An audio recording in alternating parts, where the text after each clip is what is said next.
ಮೊದಲ ಸಿನಿಮಾ ಜೊತೆಗೆ ಎಂಟ್ರಿ ಕೊಡಲಿದ್ದಾರೆ ಅಭಿಷೇಕ್ ಅಂಬರೀಶ್.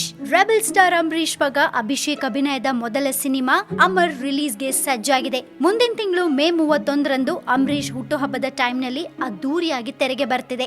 ಈಗಾಗಲೇ ಹಾಡುಗಳು ಮತ್ತೆ ಟ್ರೇಲರ್ ಮೂಲಕ ಭಾರಿ ನಿರೀಕ್ಷೆ ಮೂಡಿಸಿರುವ ಅಮರ್ ನೋಡಲು ಚಿತ್ರಾಭಿಮಾನಿಗಳು ಕಾತರದಿಂದ ಕಾಯ್ತಿದ್ದಾರೆ. ಸ್ಪೆಷಲ್ ಅಂದ್ರೆ ಅಭಿಷೇಕ್ ಅಭಿನಯದ ಅಮರ್ ಸಿನಿಮಾ ರಿಲೀಸ್ ದಿನವೇ ರೆಬೆಲ್ ಸ್ಟಾರ್ ಅಂಬರೀಶ್ ಸಿನಿಮಾ ಕೂಡ ತೆರೆಗೆ ಬರ್ತಿದೆ.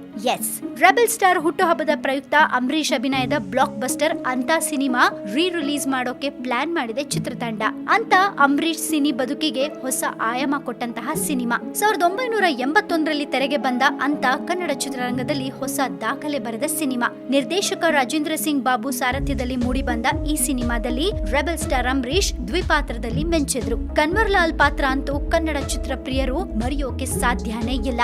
ನಾಯಕಿಯರಾಗಿ ಲಕ್ಷ್ಮಿ ಮತ್ತೆ ಲತಾ ಕಾಣಿಸ್ಕೊಂಡಿದ್ರು. ಪರಿಮಳ ಆರ್ಟ್ಸ್ ಬ್ಯಾನರ್ಸ್ ನಲ್ಲಿ HV ಮಾರುತಿ ಮತ್ತೆ ವೇಣುಗೋಪಾಲ್ ನಿರ್ಮಾಣ ಮಾಡಿದ್ರು. GK ವೆಂಕಟೇಶ್ ಸಂಗೀತ ಚಿತ್ರಕ್ಕಿದೆ. ಈಗ ಮತ್ತದೇ ಸೂಪರ್ ಹಿಟ್ ಅಂತ ಸಿನಿಮಾ ಡಿಜಿಟಲ್ ಫಾರ್ಮ್ಯಾಟ್ ನೊಂದಿಗೆ ಮಗನ ಮೊದಲ ಸಿನಿಮಾ ಜೊತೆಗೆ ಬರ್ತಿದೆ. ಹೆಚ್ಚು ಚಿತ್ರಮಂದಿರಗಳಲ್ಲಿ ಹೊಸ ರೂಪದ ಅಂತ ಸಿನಿಮಾ ರಾರಾಜಿಸಲಿದೆ. ಸೊ ಚಿತ್ರ ಪ್ರೇಮಿಗಳಿಗೆ ಡಬಲ್ ಧಮಾಕ ಅಂತಾನೆ ಹೇಳ್ಬೋದು.